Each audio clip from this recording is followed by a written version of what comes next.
So where do we go next? Catfish, one of the most talked about films of the year.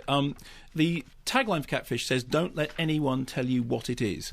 So I'm going to attempt to work within the confines of that. It's either a documentary or is it? There's been a lot of questions about how honest a documentary it is, how much of it, if anything, is staged.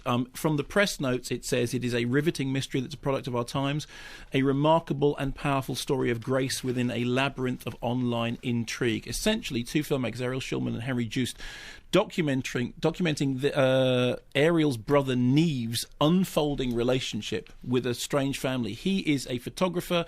At the beginning of the film, he receives a painting done from one of his photographs by an 8-year-old girl. He then gets in touch with her and her mother and strikes up an online relationship with them, and then strikes up an online relationship with her step-sister, with whom his relationship becomes more and more sort of intense and intimate. And then at a certain point in the documentary, wondering how all this is going to pan out, they decide to make the journey to meet the people they have only known online up until now. Here's a clip. Her sister, Megan, is an artist and also a dancer, but she isn't making as much art or only shared this picture with me because I think she's a big crush on me. And so when I made that my Facebook profile picture, she really liked it and told me how nice it was, and that she thought how nice it would be to put her head on my chest and fall asleep. So then she drew it, and it's actually a beautiful drawing. Yeah, it is. So here's the stuff that needs to be said about this, without wishing to give away the plot. And people have said, please don't give. So I'm trying my hardest. It'll be no surprise to discover that things are not as they seem. The documentary, therefore, purports to be about the way in which online relationships intersect or don't intersect with reality. It is produced by Henry Jwiecki, who, of course, is famous for Capturing the Freedmans, which, again, was one of those, it's somebody who's well-versed in documentary and blurring the lines around the edges of documentary. I think the things that are important are, firstly, the questions about it, is it true?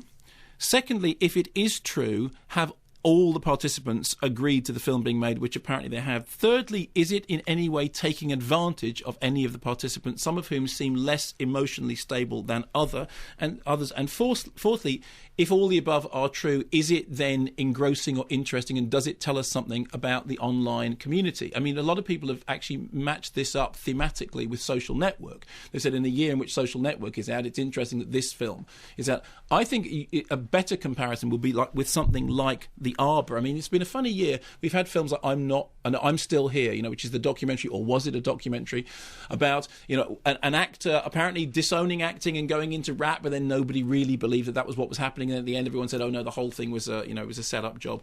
But The Arbor is this British movie in which you have actors lip syncing to actual testimony, people who knew Andre Dunbar, the playwright.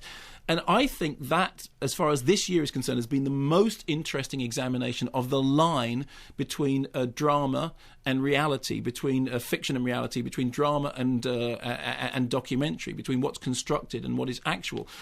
All the way through Catfish, there is a feeling of unease, partly about the filmmakers themselves, who, and since they have cut the film, I think they're obviously aware of this, come across as slightly creepy.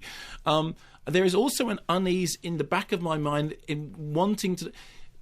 The question that you have to ask yourself is, in order for this drama to play out the way it does, which works very well for the film, it looks like there is an active refusal at the beginning of the film to actually find out more than they know.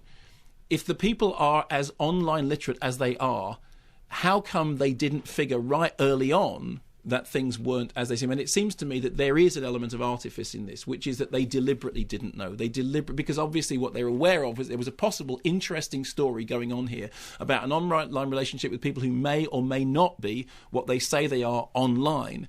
And consequently, the minute you solve that problem, the documentary falls apart. I thought it was engrossing, and I thought it was interesting. I thought it was creepy. I thought that there were moments in it in which I felt uncomfortable about the way in which the people on screen were portrayed. There were other moments in it in which I thought, actually, I don't buy. I think they are putting this on.